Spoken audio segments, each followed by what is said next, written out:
The book of Leviticus, chapter 5.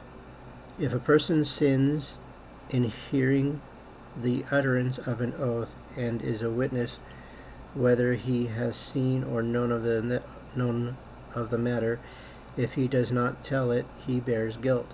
Or if a person touches any unclean thing, whether it is the carcass of an unclean beast, or the carcass of an unclean livestock, or the carcass of an unclean creeping things, and he is unaware of it, he also shall be unclean and guilty.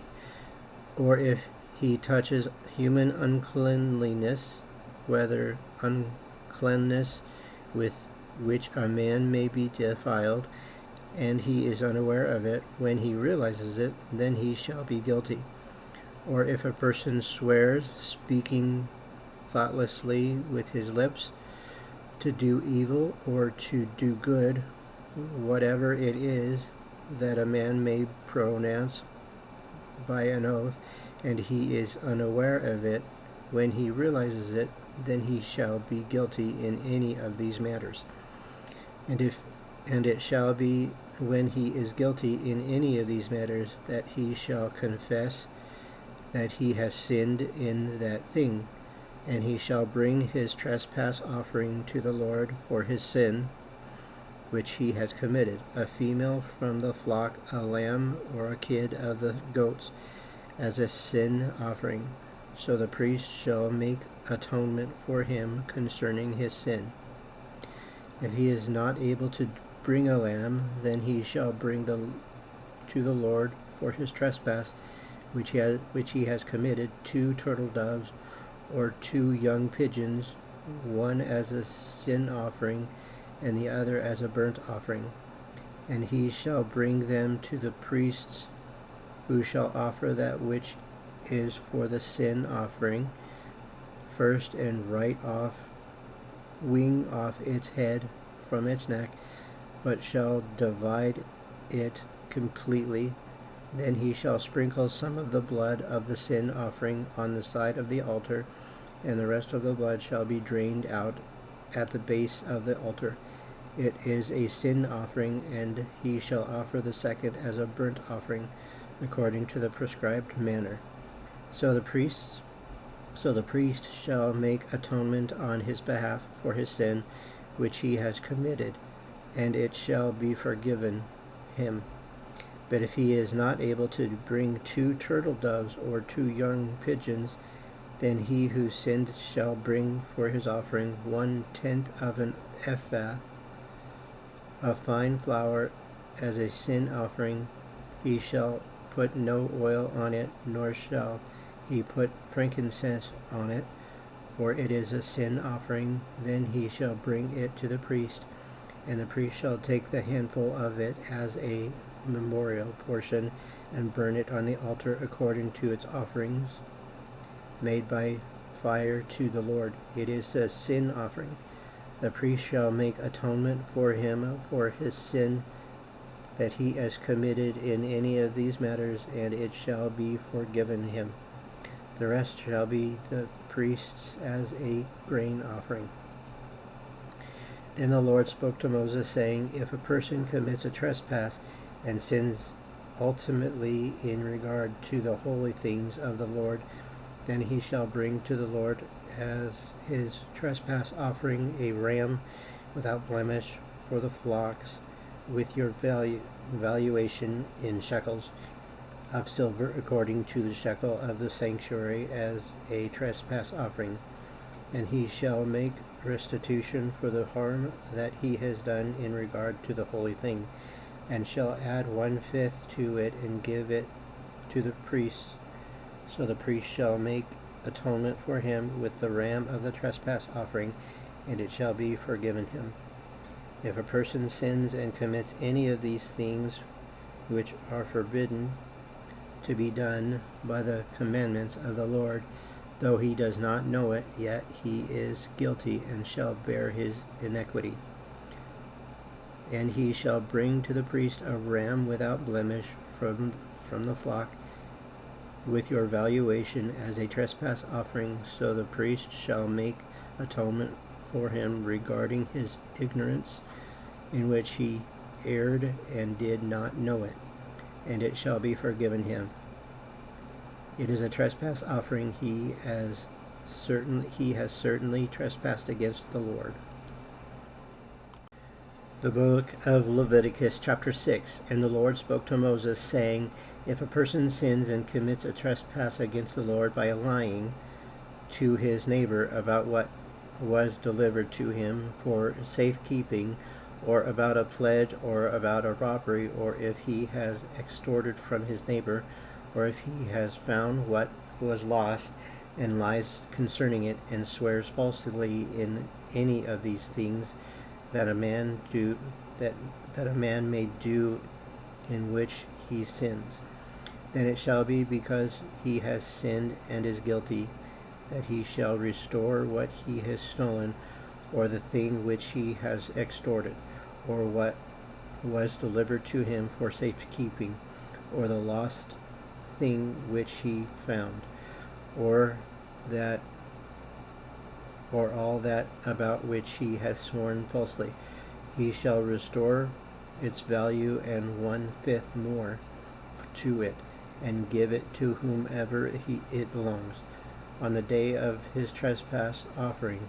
And he shall bring his trespass offering to the Lord, a ram without blemish from the flock, with your valuation as a trespass offering to the priest.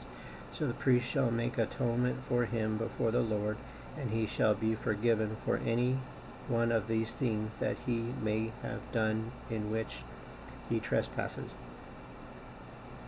Then the Lord spoke to Moses, saying, Command Aaron and his sons, saying, This is the law of the burnt offering.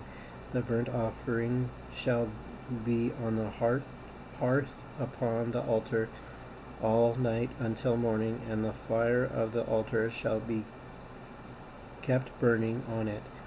And the priest shall put on his linen garment, and his linen trousers he shall put on his body, and take up the ashes of the burnt offering which the fire has consumed, on the altar, and he shall put them beside the altar. Then he shall take off his garments,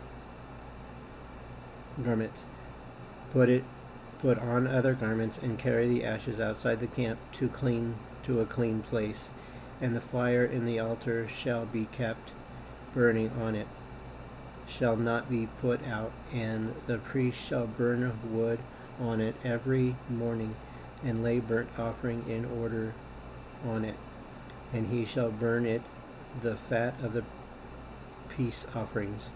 The fire shall always be burning on the altar, it shall never go out. This is the law of the grain offering.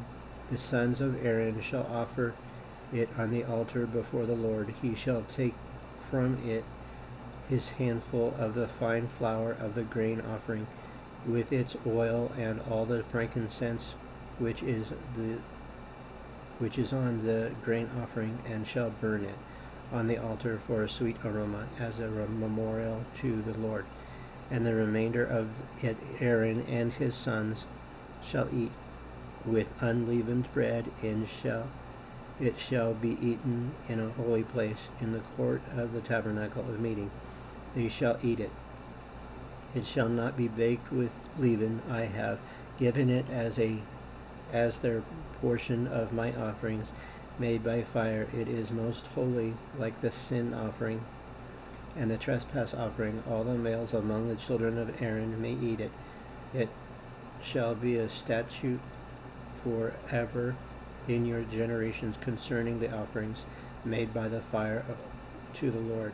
Everyone who touches them must be holy. And the Lord spoke to Moses, saying, This is the offering for Aaron and his sons, which they shall offer to the Lord, beginning on the day when he is anointed. 1/10 of the ephah of fine flour as a daily grain offering, half of it in the morning and half of it at night. It shall be made in a pan with oil. When it is mixed, you shall bring it in. The baked pieces of the grain offering you shall offer for a sweet aroma to the Lord. The priest from among his sons who is anointed in his place shall offer it. It is a statute forever to the Lord. It shall be wholly burned. For every grain offering for the priest shall be wholly burned. It shall not be eaten.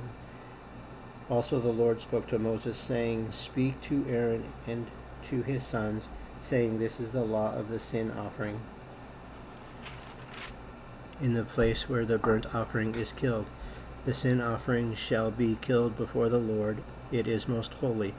The priest who offers it for sin shall eat it in a holy place. It shall be eaten in the court of the tabernacle of meeting.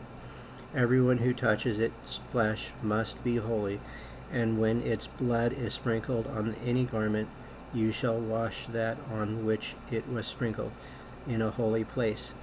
But the eaten vessel in which it is boiled shall be broken, and if it is boiled in a bronze pot, it shall be both scoured and rinsed in water. All the males among the priests may eat it. It is most holy. But no sin offering from which any of the blood is brought into the tabernacle of meeting to make atonement in the holy place shall be eaten.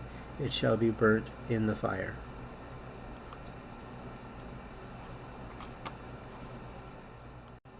The book of Leviticus, chapter 7.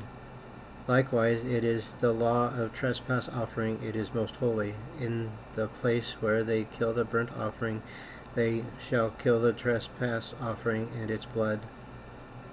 He shall sprinkle all around the altar, and he shall offer from it all its fat, the fat tail and the fat that covers the entrails, the 2 kidneys and the fat that is on them by the flanks, and the fatty lobe attached to the liver above the kidneys he shall remove, and the priest shall burn them on the altar as an altar offering made by fire to the Lord.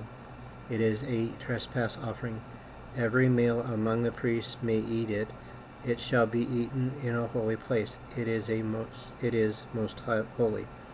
The trespass offering is like the sin offering. There is one law for them both. The priests who make atonement with it shall have it. And the priest who offer anyone's burnt offering, that the priest shall have for himself the skin of the burnt offering which he has offered. Also every grain offering that is baked in the oven, and all that is prepared in the covered pan or in a pan, shall be the priest who offers it. Every grain offering, whether mixed with oil or dry, shall belong to all the sons of Aaron, to one as much as the other. This is the law of the sacrifice peace offerings, which he shall offer to the Lord. If he offers it for thanksgiving, then he shall offer with the sacrifice of thanksgiving unleavened cakes mixed with oil, unleavened wafers anointed with oil, or cakes of blended flour mixed with oil. Besides the cakes as his offering, he shall offer unleavened bread with the sacrifice of thanksgiving of his peace offering, and from it shall offer the cake from each offering as a heaved offering to the Lord. It shall belong to the priest who sprinkles the blood of the peace offering. The flesh of the sacrifice of his peace offering for the thanksgiving shall be eaten the same day it is offered. He shall not leave any of it until morning. But if the sacrifice of the offering is a vow or a voluntary offering, it shall be eaten the same day that he offers his sacrifice. But on the next day the remainder of it also may be eaten. The remainder of the flesh of the sacrifice on the 3rd day must be burnt with fire. And if any of the flesh of the sacrifice of his peace offering is eaten, at all on the third day, it shall not be accepted, nor shall it be imputed to him. It shall be an abomination to kill. It shall be an abomination to him who offers it, and to the person who eats of it shall bear guilt. The flesh that touches any unclean thing shall not be eaten. It shall be burnt with fire, and as for the clean flesh, all who are clean may eat of it. But the person who eats the flesh of the sacrifice of the peace offering that belongs to the Lord, while he is unclean, that person shall be cut off from his people. Moreover, the person who touches any unclean thing, such as human uncleanliness, an unclean animal, or any abominable unclean thing, and he who eats the flesh of the sacrifice of the peace offering that belongs to the Lord, that person shall be cut off from his people. And the Lord spoke to Moses, saying, Speak to the children of Israel, saying, You shall not eat any fat of ox or sheep or goat, and the fat of the animal that dies naturally, and the fat of what is torn by wild beasts may be used in any other way, but you shall by no means eat it. For whoever eats the fat of the animal of which men offer an offering made by a fire to the Lord, the person who eats it shall be cut off from his people. Moreover, you shall not eat any blood in any of your dwellings, whether of bird or beast. Whether eats or any blood, that person shall be cut off from its people. Then the Lord spoke to Moses, saying, Speak to the children of Israel, saying, He who offers the sacrifice of his peace offering to the Lord shall bring his offering to the Lord from the sacrifice of his peace offering. His own hand shall bring the offerings made by fire to the Lord, the fat with the breast he shall bring, that the breast may be waved as a wave offering before the Lord. And the priest shall burn the fat on the altar, but the breast shall be Aaron's and his sons. Also the right thigh you shall give to the priest as a heave offering from the sacrifice of your peace offerings. He among the sons of Aaron who offer the blood of the peace offering, and the fat shall have the right thigh for his part. For the breast of the wave offering and the thigh of the heave offering I have taken from the children of Israel, from the sacrifices of their peace offerings, and I have given them to Aaron the priest and to his sons from the children of Israel by a statute forever. This is the consecrated portion of Aaron and his sons from the offerings made by fire to the Lord on the day when Moses presented them to minister to the Lord and priests. The Lord commanded this to be given to them by the children of Israel on the day that he anointed them, by a statute forever throughout their generations. This is the law of the burnt offering, the grain offering, the sin offering, the trespass offering, the consecrations, and the sacrifice of the peace offerings, which the Lord commanded Moses on Mount Sinai on the day when he commanded the children of Israel to offer their offerings to the Lord in the wilderness of Sinai. Thank you very much for being a part of this channel. Thank you for following along if you did. And we'll see you tomorrow. Bye now.